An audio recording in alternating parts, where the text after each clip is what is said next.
Assalamualaikum warahmatullahi wabarakatuh. Pada kesempatan kali ini saya akan membahas tentang hukum persaingan usaha. Dalam topik kali ini saya akan membahas 3 hal. Yang pertama adalah persaingan bisnis, kemudian perbuatan melawan hukum, persaingan usaha tidak sehat. Persaingan bisnis adalah persaingan usaha para pelaku usaha untuk memperluas jaringan pemasaran dan memperbesar keuntungan bagi usaha dan perusahaannya baik dalam bentuk yang positif maupun yang negatif. Perbuatan melawan hukum adalah perbuatan yang membawa kerugian kepada orang lain dan mewajibkan orang yang karena salahnya menerbitkan kerugian itu untuk mengganti rugi yang ditimbulkannya tersebut.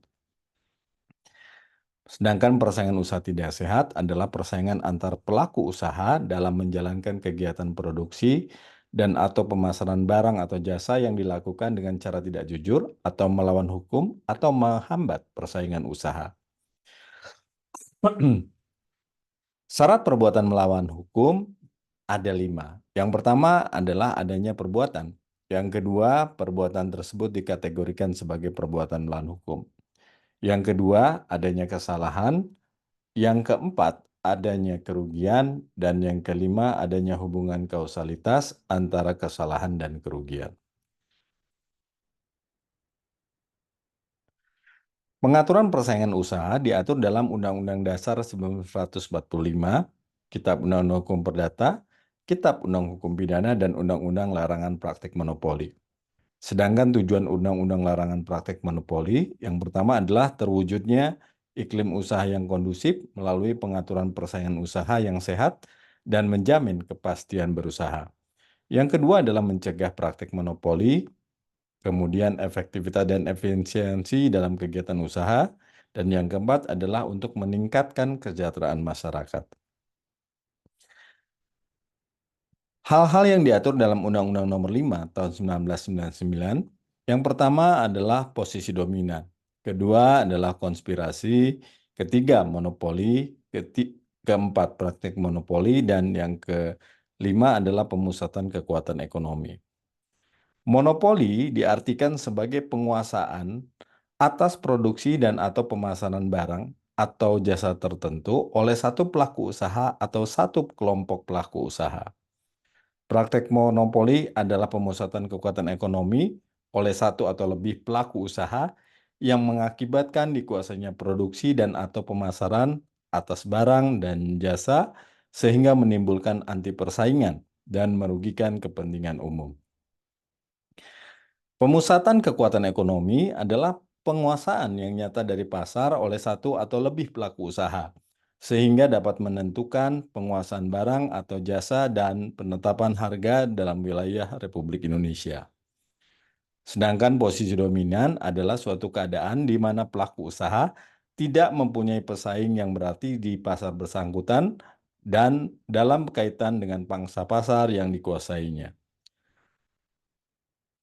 Kemudian persekongkolan atau konspirasi adalah bentuk kerjasama yang dilakukan oleh pelaku usaha yang satu dengan pelaku usaha yang lain dengan maksud untuk menguasai pasar. Kemudian perjanjian yang dilarang yaitu perjanjian penguasaan produk secara bersama, penetapan harga, dumping, menghalangi pelaku usaha lain, membatasi pelaku usaha, dan merger yang merugikan pihak lain.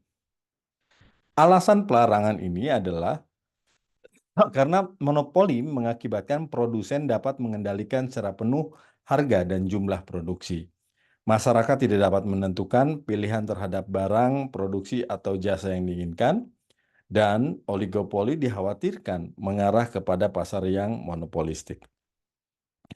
Kemudian ada juga kegiatan yang dilarang, di mana penguasaan atas produksi, jika barang atau jasa belum ada substansinya, pelaku usaha lain yang tidak dapat masuk, 1% pelaku usaha menguasai lebih dari 50% saham.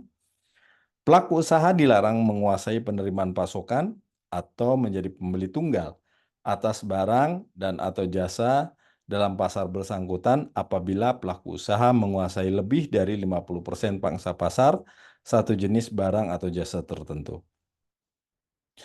Pelaku usaha dilarang melakukan pemasokan barang atau jasa dengan cara melakukan jual rugi atau menetapkan harga yang sangat rendah dengan maksud untuk menyingkirkan atau mematikan usaha pesaingnya.